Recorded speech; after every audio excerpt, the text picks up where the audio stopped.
విశాఖ ఊహించని విధంగా అభివృద్ధి జరుగుతుందని టీడీపీ రాష్ట్ర ప్రధాన కార్యదర్శి మహమ్మద్ నజీర్ చెప్పారు. విశాఖ తెలుగుదేశం పార్టీ కార్యాలయంలో ఆయన మీడియా సమావేశం నిర్వహించి మాట్లాడారు. ఐటీ రంగానికి స్వర్గధామం విశాఖ అని ఆయన అన్నారు.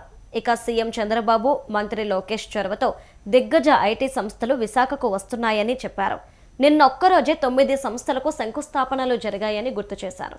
ఐటీ దిగ్గజ సంస్థ కాగ్నిజెంట్ శాశ్వత క్యాంపస్కు సీఎం చంద్రబాబు శంకుస్థాపన చేశారని తెలిపారు. ఈ ఐటీ సంస్థల వలన యువతకు పెద్ద ఎత్తున ఉపాధి అవకాశాలు లభిస్తాయన్నారు. ముఖ్యంగా ఒక ఉత్తరాంధ్ర వాసిగా, విశాఖ వాసిగా వీరికి మన ఉత్తరాంధ్ర మీద ఎంత ప్రేమ ఉందనేది కేవలం మాటలతోనో పేపర్ మీద చెప్పడం కాదు. వాస్తవంగా నిన్న జరిగిన ప్రారంభోత్సవాలే నిదర్శనం.